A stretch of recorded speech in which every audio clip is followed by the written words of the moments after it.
Hi guys, welcome to another video from Overbite Gaming, and because we're on the pulse and totally topical and it's probably about 3 or 4 weeks into the new year, we decided to do a review of games in 2019, last year, in the last decade. But we're doing films, we're doing games that are the best of 2019, five of them. It's going to be awesome. Yes, I've got some topical cream. My doctor gave it to me from the itchy scrot.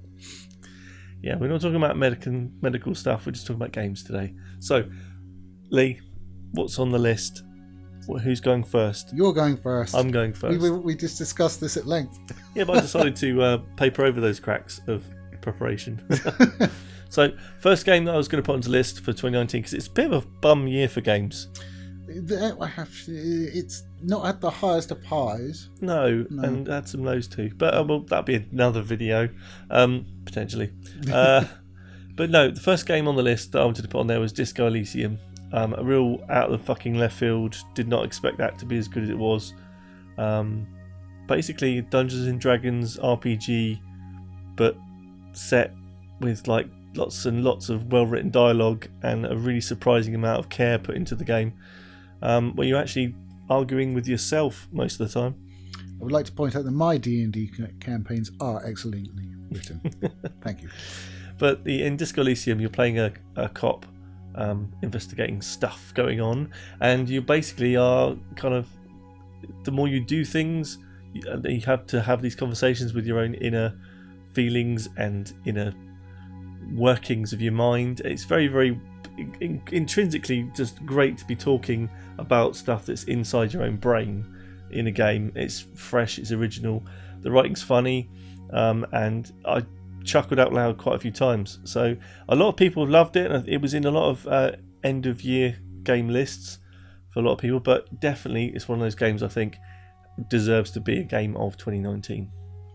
Yeah, it's one of those ones I'm looking to try, but it's currently, I think it's like 40 quid on Steam, which is a bit rich for my money if it's something I just want to try. So I might wait for it to come down and be in a sale and probably pick it up then. Cool. Right, what's the next on the list then? What you got for an entry on the games of 2019 that are awesome? Games of 2019 that are awesome is the Resident Evil 2 remake. I didn't agree with you on this one, but carry on. No, this is quite possibly my favouriteest game of the year.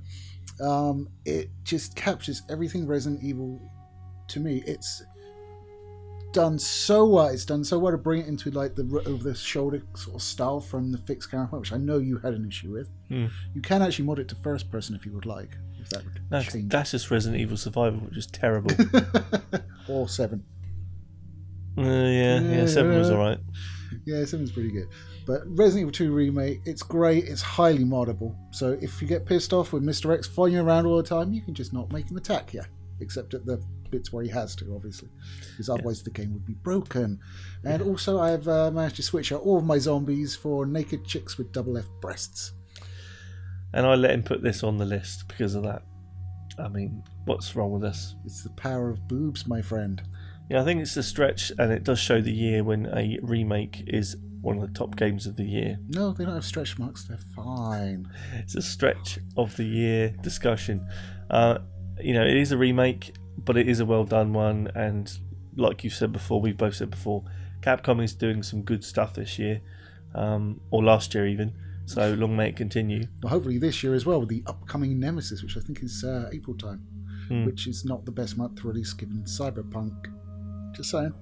Yeah, Cyberpunk's hopefully going to wash everything else away. Oh, well, definitely will. Yeah. Okay, so my next choice is an indie game called Noita. Noita? I think it's Noita.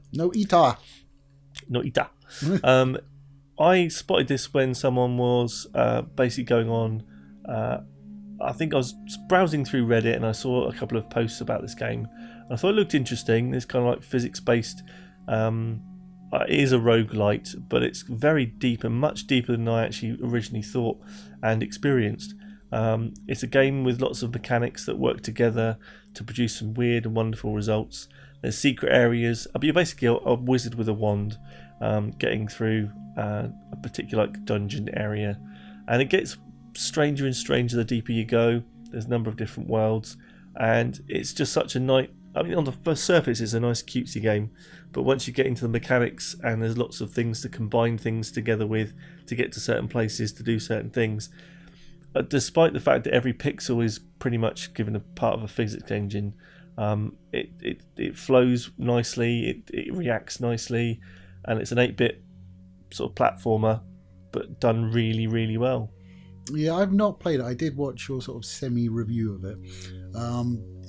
I just am turned off nowadays by the 8-bit style because it's just been hammered to death. And you can't make boobs. Well, you can make boobs, but they're not great boobs. And why would you settle for less than great? Yeah, well, you can just play a really good game. So Noita, check it out. It's probably about 13 quid on Steam. I don't remember the price, but I don't think it's overly expensive. Okay, so I guess it's back to me. It's back to you. It's back to me. And we are going Capcom again. Yes, Capcom are hitting it out of the fucking park with Devil May Cry 5, which is the absolute best example of an arena beat 'em up out this year. It's like all those people going, Darksiders 3 was good. No, this is good. That's bad. Devil May Cry 5, he plays multiple characters. He plays 3, including one that looks exactly like... What's his name? Shit, I can't remember his name. Dusty Rhodes' son. That guy. No, you're on your Stardust. Not Stardust, that's Jim Sterling. Oh, Cody Rhodes. I got there in the end. My brain works eventually. It just warms up and then it's like... Piff. But That's a wet fart. Like a wet fart. It has some of the best beat 'em up gameplay style. It's fantastic. It looks great. It runs superbly. Both that and Resident Evil 2 are really well optimized and let you know when your system was going to stress it, so you could turn those settings just down just a little bit. But Devil May Cry 5, absolutely brilliant experience, and I modded Nico's clothes off. Again with the boobs. But I have to say, I think Capcom is knocking it out of the park. This particular game, those games always are good with optimization. They always have good like benchmarking kind of mechanics to work out what your system's going to be like. I've not played Devil May Cry 5, but I've always been a fan of the franchise. Get on that shit, boy! Back on PlayStation 2 days and PlayStation 3 days and stuff. They were good fun games, so I can see why it makes the list. But again, it's just because of boobs, isn't it? No, actually, the boobs came much later. Much later. Okay. Well, it's back to me. Yeah, it's back to me. That segue was absolutely seamless, wasn't it? Yeah, that awkward pause wasn't there at all. In fact, you should break up that and me telling you about it. Maybe not. I might be too lazy. That sounds about right. Yes. No, my kind of final entry, so to make up a nice round 5, is My Friend Pedro. It's a very strange year for games this year because there's not a lot of AAAs that we'd actually hold a torch to this year, but it's not actually that many that we would actually want to put on this list. I mean, we were looking at the reviews that we previously did and we were just like, yeah, it was all right, but it's not really top 5 game of the year. No. But My Friend Pedro is a very interestingly written indie bullet hell, but like a bullet time game where you actually... time can slow down, you can manipulate time around you, and it's just satisfying to kind of jump between platforms and do these crazy moves which you can then watch back in like real time, and it looks fantastic when you're just spinning around, and it's the kind of platforming you'd never be able to do in real time. The story is bizarre enough to keep you interested.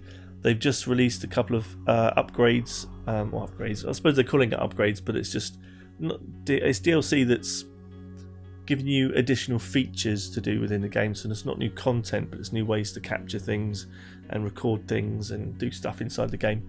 And your best friend is a banana, so like, what's more to love about that? I hate bananas. But he's guiding you through the game. He's very strange, and it's I'm a big fan of that subversive kind of indie title, which is like cyberpunky / near future, near weirdness kind of stuff. So I'm a big fan of My Friend Pedro. Definitely gets a vote for me on the list of games that I've enjoyed the most this year. Yeah, I've not played it, but we had 4. Snare wouldn't let me put VR Paradise Gentleman's Club on there, so you can't have 3 games about boobs on there. Like, come on. Those other 2 were only about boobs because I used my force of will to make it about boobs. And of course, the honourable mention goes to Anthem, which is a trailblazer of 2019. I do have Control. I'll just put this in because probably people are going like, well, Control, what about that? Haven't played it enough to make a judgment on it yet. So yeah, these are games that we own, have played, and like, rather than just going, oh, I like Fallout 76. That's no one ever said that ever, apart from what's his face? I'm terrible with names too. Or the hacker. The hacker liked it, I imagine. Any sold hacker, a lot of guns on eBay, stealing your stuff. Yeah, no, I think it's a very strange year, but this is like games that have shot for the stars and got there, and to me, these are games that have done that. Well, 3 of them anyway. But your selections were good too. Yes, of course they were. In fact, both sequels, but never mind. I don't see where bananas and boobs can interact. Oh wait. Yeah, I do. That's you do. But yeah, that's our list of 5 sort of top games of 2019. It's been a funny old year. I'm hoping 2020 is much better. We got some crackers coming up with any luck. So, and if we haven't done a video on that already, we will do that soon about anticipating games for next year. Yeah, if we can't remember, we got like 600 videos, something like that, probably more. But so yeah, that's that. So don't forget to like and subscribe. All that good stuff helps out the channel a great deal. And don't forget that we have videos out every Wednesday and Saturday. And let us know your games of the year in the comments down below. In the doobly-doo. Do you remember when people used to say that on YouTube? Down in the doobly-doo. No. Yeah, you went around on YouTube back then. No. I wasn't vlogging every day of my life for a whole year. No. Like someone did. I did. Okay, guys. Thanks for watching. And take care of yourselves. Take it easy, guys. Bye.